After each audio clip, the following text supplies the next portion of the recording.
Hey there, we're going to be taking a look at Valorant running on the AMD Ryzen 5 5500U. Now this Ryzen APU is set to 25 watts and it is paired with 8 gigabytes of RAM. Now the reason it's 8 gigabytes, it is dual channel, but it is only 8 gigabytes because at this price range, you almost always find it with 8 gigabytes. I managed to get this laptop for $400 at Walmart. I really wanted to see what kind of performance you can get for $400. And so far the performance at 1080p, lowest possible settings in Valorant, the performance is pretty consistent. We are dipping into the 47, we're in the 40s, mid 40s, high mid 40s really, when it comes to the 1% lows, and the averages are looking pretty good. Overall, the performance was just pretty fantastic.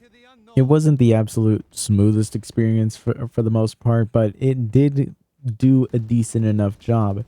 You will see, though, that we're pretty much maxing out on terms of RAM, and I think that we could squeeze out way more performance and specifically probably more consistent 1% lows if we actually had more RAM here. Now, it is upgradable on this specific laptop.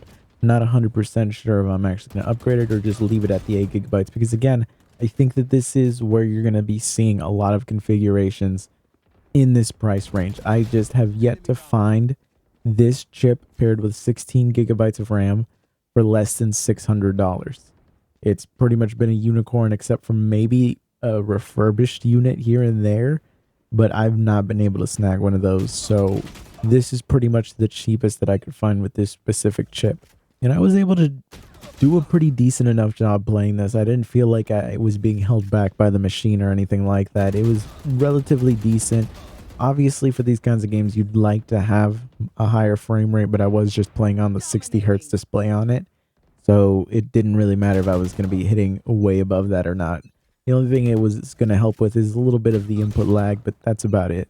And if you would like to output this into a higher refresh rate monitor, you are going to be able to actually hit some higher frame rates, so it is going to be a very, very smooth experience.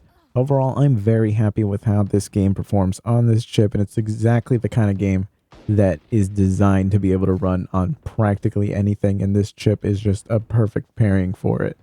You'll see that those 1% lows are all over the place, really, sometimes going down into the 30s, sometimes in the 40s. I mean, we're in the low 40s right now, so it's clearly not going to be the smoothest experience by any means, but again, this is a $400 laptop we're talking here. Now, I'm not 100% sold on it being worth that price, and I'll explain that in another video. But for now, this is the performance of the chip in Valorant, and I'm pretty happy with this. Anyways, be sure to subscribe, and I'll see you guys next time.